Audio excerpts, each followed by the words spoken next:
Hello guys, మనకి రీసెంట్గా Virat Kohli form ఎలా ఉందనేది మనందరం చూస్తూనే ఉన్నాం. మొన్న న్యూజిలాండ్ సిరీస్లో చూసాం, అలాగే నిన్న ఆస్ట్రేలియా టూర్లో కూడా చూసాం.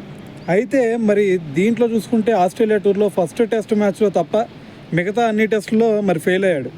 అందుకని చెప్పేసి ఈసారి జరగబోయే ఇంగ్లాండ్ సిరీస్లో, సో మనకి జూన్ 20 నుంచి ఇంగ్లాండ్ సిరీస్ జరగబోతోంది. అయితే ఆ సిరీస్లో ఖచ్చితంగా మరి మంచి ఫామ్లో రిథంలో ఉండాలి అని చెప్పేసి ఒక డెసిషన్ అయితే తీసుకున్నాడు విరాట్ కోహ్లీ. అయితే ఆ డెసిషన్ ఏంది భయ్యా అంటే, మనకి మళ్ళీ ఇంగ్లాండ్ కౌంటీలో ఫస్ట్ టైం ఆడాలి అని చెప్పేసి విరాట్ కోహ్లీ అయితే మరి డెసిషన్ తీసుకున్నాడు. సో అయితే మరి దీనికి సంబంధించి మరి ఐపీఎల్లో మరి ప్లేఆఫ్స్కి ఆర్సీబీ ప్లేఆఫ్స్కి వెళ్ళకపోతే మరి విరాట్ కోహ్లీకి కౌంటీలో ఆడటం అనేది ఇంకా కొన్ని ఎక్కువ మ్యాచెస్ ఆడొచ్చు. సో అయితే మరి ఫైనల్ వరకు వెళ్ళిందంటే మరి కొన్ని మ్యాచెస్ అయితే తగ్గుతాయి. అది పక్కన పెడితే సో దాదాపు మనకి రీసెంట్గా మన ఇండియన్ టీం పరిస్థితి చూసిన తర్వాత గౌతమ్ గంభీర్ కూడా చూడటం జరిగింది.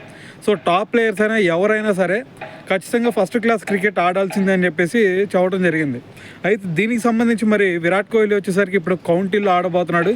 సో అది కూడా ఫస్ట్ టైం. అయితే మరి Virat Kohli first class cricket ఆడి ఎన్ని సంవత్సరాలు అయింది భయ్యా అంటే, దాదాపు 2012లోనే ఇప్పుడు ఆడినట్టున్నాడు. సో అప్పటి నుంచి ఇప్పటి వరకు మరి ఒక్కసారి కూడా ఫస్ట్ క్లాస్ క్రికెట్ ఆడలేదు. సో ఫస్ట్ టైం ఇప్పుడు ఒక రిథంలో రావాలి అని చెప్పేసి, ఫామ్లోకి రావాలని చెప్పేసి ఇప్పుడు కౌంటీలు ఆడదాం అని చెప్పేసి అయితే డిసైడ్ అయ్యాడు. సో అయితే మరి ఇదంతా పక్కన పెడితే మరి రీసెంట్ ఫామ్ దారుణంగా ఉంది కాబట్టి మరి చాలామంది కూడా కామెంట్ చేస్తూ ఉన్నారు విరాట్ కోహ్లీ రిటైర్మెంట్ ఇవ్వాలి అని చెప్పేసి కూడా.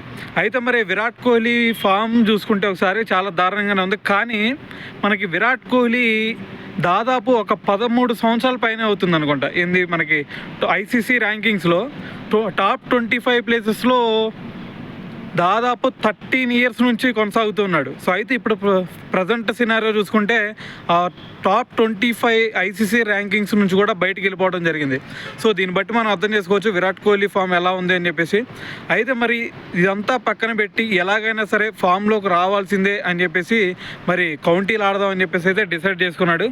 సో అయితే మరి దీని గురించి మీరేమనుకుంటున్నారు అనేది కామెంట్ చేసేయండి.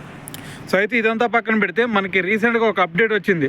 అదేంటంటే ఐసీసీ ఛాంపియన్స్ ట్రోఫీకి విరాట్ కోహ్లీ ఖచ్చితంగా ఉండబోతున్నాడు అని చెప్పేసి మనకైతే అప్డేట్ వచ్చేసింది. సో దాంతోపాటు మనకి 2023 ఓడే వరల్డ్ కప్లో ఏ ప్లేయర్స్ అయితే ఉన్నారో సో మ్యాక్సిమం వాళ్ళే ఉండే ఛాన్స్ ఉంది. మనకి బ్యాటింగ్ ఆర్డర్లో చూసుకున్న టాప్ 4 ప్లేసెస్ కూడా మనకి శుభ్మన్ గిల్, దాని తర్వాత రోహిత్ శర్మ, విరాట్ కోహ్లీ, శ్రేయస్ అయ్యర్. సో వీళ్ళు నలుగురు కూడా ఈసారి ఖచ్చితంగా ఉండే ఛాన్స్ అయితే కనిపిస్తూ ఉంది. సో అయితే మరి బ్యాకప్గా వచ్చేసరికి మనకి ఎస్ఎస్సి జైస్వాల్ ఉండే ఛాన్స్ ఉంది. సో మరి దాని గురించి అయితే ఆల్రెడీ ఒక వీడియో చేశాను, లాస్ట్ వీడియో. సో దాన్ని వెళ్ళైతే ఒకసారి అయితే చూడండి. సో దాని తర్వాత మనకి ఆల్రెడీ లాస్ట్ వీడియోలో ఒక విషయం చెప్పాము, ఎవరైతే క్రికెటర్ అవ్వాలి అనుకుంటున్నారో సో వాళ్ళకి బ్యాట్స్మెన్కి అలాగే వికెట్ కీపర్ టాలెంట్ అనేది కండక్ట్ చేస్తున్నారని చెప్పేసి. సో దాన్ని కూడా సో ఆ ట్రయల్స్కి మీరు ఎవరన్నా సరే అటెండ్ అవ్వాలి అనుకుంటే సో ఆ వీడియోని కూడా వెళ్ళి అయితే చూడండి.